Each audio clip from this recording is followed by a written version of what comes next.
भंडाऱ्यात जिल्हा सहकारी बँकेच्या निवडणुका पार पडल्या आणि 21 पैकी 15 जागेवर जे आहे हे निवडणूक पार पडत असताना 11 जागा ज्या आहेत त्या भाजपला मिळालेल्या आहे। या सगळ्या संदर्भात बोलण्यासाठी आपल्यासोबत भाजपचे भंडाऱ्याचे नेते जे आहे परनी फुलके जे आहे। आता isakal.com आहे देशातील नंबर 1 ची मराठी न्यूज वेबसाईट। प्रत्येक अपडेटसाठी isakal.com ला नक्की भेट द्या। कसं पाहता काँग्रेसला पराभव झाला?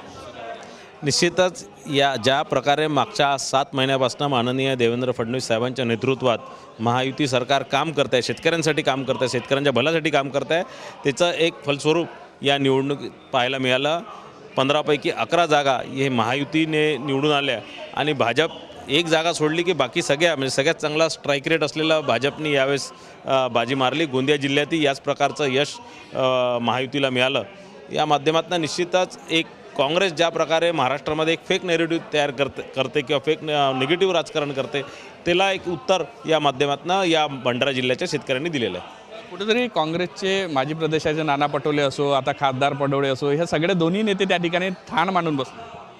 हां, ते दोघंही ठाण मांडून बसले होते। स्वतः खासदार साहेब पडोलेजी तिथनं निवडणूक लढले, दूधसंघाच्या ह्याच्यातनं ती निवडणूक लढले, पण त्यांचा मोठ्या प्रमाणात पराभव झाला। सुनील फुंडेजी जे बँकेचे अध्यक्ष होते ते तिथनं निवडून आले। कसं पाहता तुम्ही या विजयाकडे? कारण की ज्या पद्धतीनं आता जे काम सुरू आहे भाजपचं सगळ्याच ठिकाणी, आता आगामी स्थानिक स्वराज्य संस्थेत नुकताच कानमंत्र जो आहे ते मुख्यमंत्र्यांनी दिले।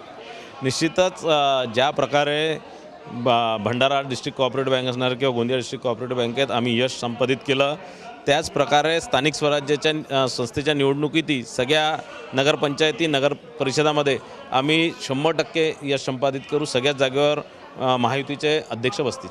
तरी भाजपचा स्ट्राईक रेट वाढतीवर आहे, कसं पाहत?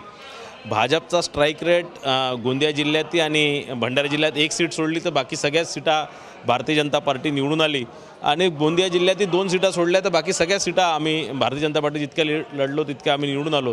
तर हा एक चांगला स्ट्राईक रेट भारतीय जनता पार्टीचा आहे। स्थानिक स्वराज्य संस्था निश्चितच 100% स्थानिक स्वराज्य संस्थेमध्ये याच प्रकारचा निकाल किंवा याच्यापेक्षा आणखीन चांगला निकाल आम्ही देऊ।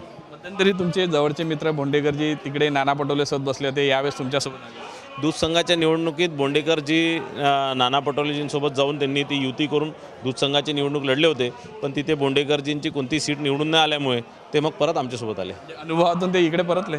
निश्चितच त्यांचा ज्या प्रकारे नाना पटोलेजींबद्दल जो अनुभव होता त्यानंतर त्यांना असं वाटलं की आपण महायुतीतच बरे। ज्या पद्धतीने निवडणूक झालेली आहे त्यामध्ये भंडारामध्ये 11 जागा ज्या आहेत त्या भाजपच्या निवडून आलेल्या आहेत, त्यामुळे पुढच्या काळामध्ये अशाच पद्धतीचा स्ट्राईक रेट येईल असा दावा जो आहे भाजपचे नेते परिने फुके करताना दिसत आहेत। व्हिडिओ जर्नलिस्ट सौरभ बोलेसह पराग डोबळे, साम टीव्ही न्यूज, नागपूर। देश विदेशातील प्रत्येक घडामोडींचे लाईव्ह अपडेट मिळवण्यासाठी आता साम टीव्हीच्या सर्व सोशल मीडिया प्लॅटफॉर्मला लाईक, फॉलो आणि सबस्क्राईब करा। तसंच सर्व नोटिफिकेशनसाठी बेल आयकॉन प्रेस करायला विसरू नका।